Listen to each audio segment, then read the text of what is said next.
শুভ দুপুর বন্ধুরা, রান্নাবান্না কমপ্লিট। এবারে সাজিয়ে নিতে হবে, কারণ ছেলের আজকে তাড়াতাড়ি খেতে পেয়ে যাচ্ছে। কারণ ওর পছন্দের জিনিস ও বলেই ছিল যেদিনই মাটন হবে এই রাইসটা মানে এই চালের রাইসটা বানাতে, প্লেন রাইস আর কি। তো বিরিয়ানির যে চালটা হয় না, দেহরাদুন রাইস লম্বা লম্বা, ওইটার। তো যাই হোক, ভাতটা বেড়ে নিলাম। নিম বেগুন, আচ্ছা নিম বেগুনটা বলছে আজকের দিনেও নিম বেগুন, এত সুন্দর রান্না, খেতে তো হবেই তাই না। আর চিচিঙ্গে আলু, চিংড়ি মাছ পেঁয়াজ দিয়ে ভেজেছি।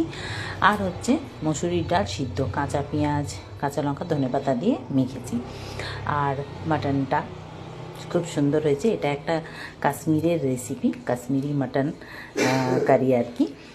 তো খুব সুন্দর হয়েছে। এই রেসিপিটা আমি আপলোড করে দেবো, তোমরা ভিজিট করতে পারো। আর স্যালাডটা আজকে এইভাবে কেটেছি, কুচিয়ে সব রকম, টমেটো, কাঁচা লঙ্কা, পেঁয়াজ আর শসা। এইরকমভাবে খেতে কিন্তু স্যালাড খুব ভালো লাগে, মানে সব কিছু একসাথে মানে গালে পড়বে এরকম একটা ব্যাপার। আর এই তেলাপিয়া একটা মাছ ভাজা। যাক, ছেলেকে এবারে ডেকে দিলাম, খুব খুশি, বলছি একদম ডিস্টার্ব করবে না খাবার সময়। চলে আয়, তোর পছন্দের জিনিস, এসে বসে পড়।